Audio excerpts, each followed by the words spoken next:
Apa yang saya tahu ketika saya belajar di Mahat Al Zaitun dan sesat dari mana? Apakah melanggar fasohah? Apakah melanggar tajwid?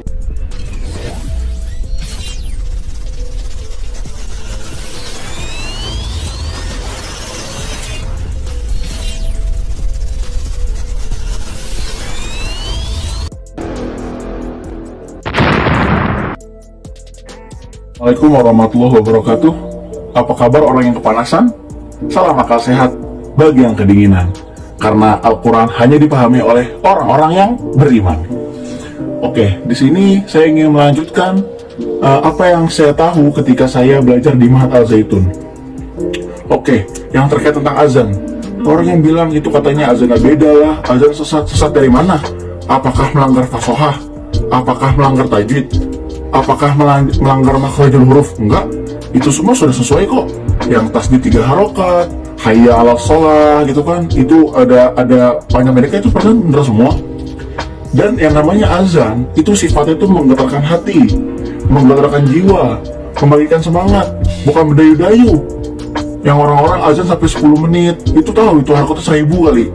Itu kalau yang saya paham ya, dengan panjang pendek itu sudah salah. Dan di Mahat azan yang dipakai itu ya azan Bilal, bukan yang dayu-dayu sampai 10 menit tuh ngapain aja lama-lama. Sifat itu mengatakan hati. Oke, yang selanjutnya tentang mazhab di Al Zaitun, tentang aliran apa yang di Zaitun. Kita nggak pakai aliran ke level, karena Al Zaitun itu muara, karena visi misinya yaitu menjadi pusat pendidikan dan pusat toleransi dan perdamaian. Ya, tentang mazhab gitu kan, dibilangnya apa itu mazhab Soekarno, makanya lu nonton video sampai selesai. Al Zaitun memakai mazhab Soekarno dalam bidang apa? Dalam bidang pembaharuan. Memakai mazhab Soeharto dalam bidang pembangunan.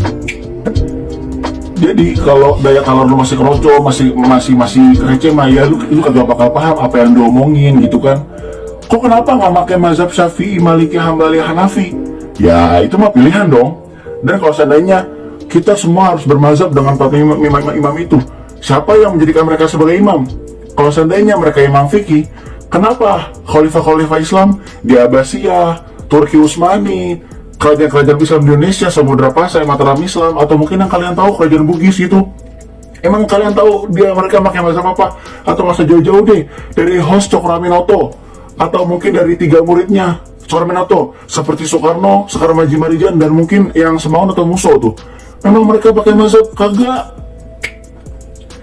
Jadi kalau daya talarnya masih keroco seperti Panji dengan yang kepanasan itu, ya itu mungkin panjangan belum paham.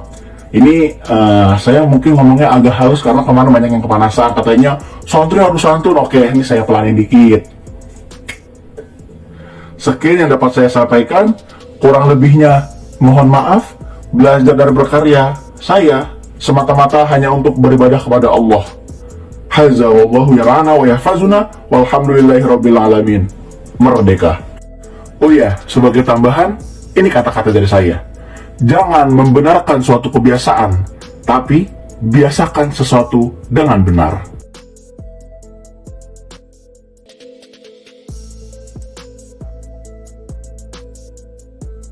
Nah, orang yang tidak ahli sunnah wal jamaah sidik-sidik hanya kembali ke Quran dan hadis. Betapa bahayanya itu, karena lafadz Quran dan hadis itu bagaimanapun itu lafadz yang pemaknanya bergantung para pakar-pakar usul fikih. Nah, usul fikih ini yang ngerti. Ini kalau di balaghah bab ini kalau di ilmu lughat begini. Nah, kira-kira seperti itu madzhab ahli sunnah wal jamaah. Makanya saya di sini pernah baca kitab ini berkali-kali, juga ada kajian khusus sama keluarga Gus Hakim, Gus Kikin yang sekarang pengasuh di Tebu Ireng. Saya juga pernah istifadah sama Mbah Mun dan berkali-kali juga pakai kitab Risalah di Sunnah wal Jamaah. Kenapa kita harus bermadzhab? Saya beri contoh betapa bahayanya tidak bermadzhab. Misalnya begini, saya beri contoh yang gampang-gampang saja. Sholat itu kan madhep kiblat. Oke, madhep kiblat. Tapi kita tahu madhep kiblat itu apa? Ya mu'dhamus sholat. Karena nanti kalau kena cangkem melek, lah nak sujud madem di. Untung sama tak tahu mikir kan, jadi baru makanya kadang kiai seneng wong goblok, mungkin nak diterangno ora mikir. Sajane sholat madhep kiblat ya pas ngadeg tok, lah pas rukuk mek sujud. Tapi baru kayak goblok do ora takok. Jadi goblok ku ya penting, mare ngenakno kiai lah. Jadi wong ora kakean. Wong ora kakean tok. Mulane sampean nak takok, kiai ku kok kadang seneng santrine goblok timbang sing pinter, kowe ora ora rasane dadi kiai. Ruwet. Karena kena wong pinter itu ya rodok repot. Nah, setiap bahasa itu mesti merujuk ke mu'zamul amri, tema utamanya. Sehingga Nabi kalau ngendikan ya al-hajju arafah. Apa haji itu tidak ada tawaf, apa haji itu tidak ada sa'i. Tapi kok Nabi ngendikan al-hajju arafah, ay mu'zamul haji arafah. Nah, bahasa-bahasa seperti itu andaikan orang nggak ngerti usul fikih terus maknanya al-hajju arafah, sementing wis ning arafah. Nah, iya. Itu kan yo ribet. Jadi intinya itu apapun teks yang Anda baca di Quran dan hadis itu pemaknanya harus ikut ulama. Nah, kalau sampean tanya dalilnya apa Gus?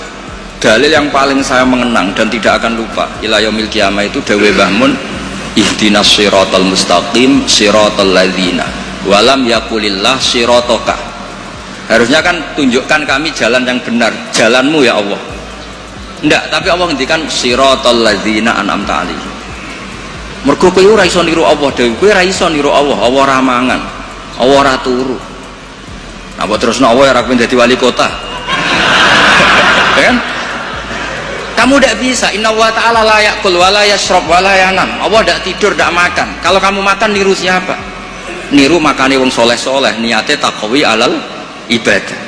Kamu tidur niru siapa? Niru orang-orang soleh. Nggak bisa niru Allah, Allah tidak tidur. Nah, berarti kalau kamu ingin benar harus butuh sanad, karena ketika Allah ngendikan siratal mustaqim itu siratal ladzina an'amta alaihim. Itu dalil paling kuat betapa pentingnya sanad.